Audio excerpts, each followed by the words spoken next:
ক্যাম্পাসগুলোতে মূল সমস্যা হচ্ছে যে একটি গুপ্ত সংগঠন যে গুপ্ত রাজনীতি চালু রেখেছে, যেখানে আমরা অধিকাংশ ক্যাম্পাসে জানতে পারলাম কোনো জায়গায় 2 সদস্য বিশিষ্ট কমিটি, কোনো জায়গায় 5 সদস্য বিশিষ্ট কমিটি, কিন্তু 1.5 বছর যাবৎ এখানে মব হয়েছে। তাহলে এই মবগুলো কারা করলো?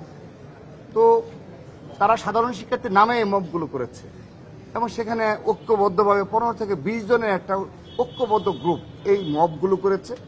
সময়ের সাথে সাথে দেখা দেয় নিত্য নতুন প্রয়োজন। রেডি থাকতে হয় প্রতি মুহূর্ত। তাই এলো ইনোভার, যেন আপনি লাইফে থাকেন রেডি প্রতিদিন। Innova, designed for now.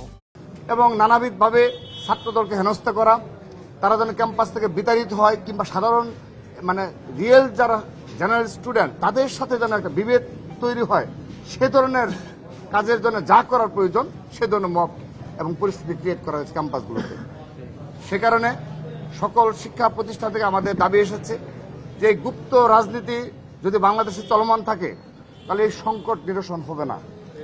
দ্বিতীয়ত, সোশ্যাল মিডিয়ার যে অব্যাহত প্রপাগান্ডা, এবং সেখানে অবশ্যই আমরা অকপটে স্বীকার করব যে আমাদেরও বেশ কিছু নেতাকর্মী রয়েছে যারা প্রতি উত্তরে এই যে ধারাবাহিক প্রপাগান্ডা অব্যাহত মাসের পর মাস যে মিথ্যাচার প্রপাগান্ডা চলছে, তখন কাউন্টার হিসাবে তারাও অবশ্যই এখানে বেশ কিছু আইডি থেকে তারাও কিন্তু স্বাভাবিকভাবেই আমাদের কাঙ্ক্ষিত যে আচরণ সেগুলো করে নিই।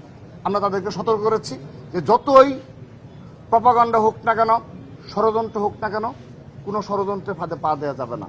তো আমরা এইটিও আজকে নির্দেশনা দিয়েছি, কিন্তু আমাদের আজকের এই সাংগঠনিক সভায় এই বিষয়টি উঠে এসেছে যে সোশ্যাল মিডিয়ায় যেন এই ধরনের গুপ্ত সদস্যদের তৎপরতা বন্ধ করা হয়, সেজন্য ব্যবস্থা নিতে হবে। তা না হলে এই ধরনের ভুয়া ফটো কার্ড শতবার ছড়িয়ে দিয়ে পরিকল্পিতভাবে বাংলাদেশকে এবং ক্যাম্পাসকে অস্থিতিশীল করা হবে বলে তারা শঙ্কিত সন্দেহ প্রকাশ করেছে। কিন্তু আমরা বলেছি যত যাই হোক, ক্যাম্পাসকে সাধারণ শিক্ষার্থীদের পাশে থাকার জন্য যা করণীয় তাই করতে হবে। কোনোভাবেই কোনো ক্যাম্পাস যেন অস্থিতিশীল না হয় সেজন্য আমরা সর্বোচ্চ ধৈর্য এবং সংযম প্রদর্শন করব। এবং এই দুটো বিষয় উঠে এসেছে। এবং তৃতীয়ত আরেকটি বিষয় যে আমরা আজকের এই সাংগঠনিক সভা শেষে ইসলামী ছাত্র শিবিরকে আহ্বান জানাচ্ছি, দয়া করে আপনারা আমাদের এই নিবেদন বারবার অনুরোধ করছে আপনাদের যে গুপ্ত রাজনীতি থেকে বের হয়ে আসুন। ক্যাম্পাসে আপনাদের নেতাকর্মী তারা যদি মব করতে চায় প্রকাশ্যে মব করতে হবে। তারা যদি দেয়াল লিখে, আপনার ছাত্র শিবির হিসেবে দেয়াল লিখবেন। আপনারা যদি সোশ্যাল মিডিয়ায় কোনো ক্যাম্পাসে ছাত্র দলের গঠনমূলক সমালোচনা হোক কিংবা অহেতুক সমালোচনা হোক করবেন, সেটাও আপনি আপনার সদস্য অনুযায়ী করুন।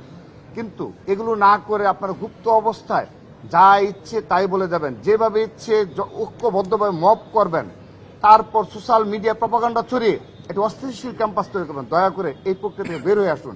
তো আপনাদেরও কোনো লাভ হবে না, আপনাদেরও অনেক ভবিষ্যতে এই কারণে আপনাদের অনেক বড় ধরনের ক্ষতির সম্মুখীন হতে হবে, কারণ ইতিহাস থেকে দায় আপনারা কখনো পাবেন না।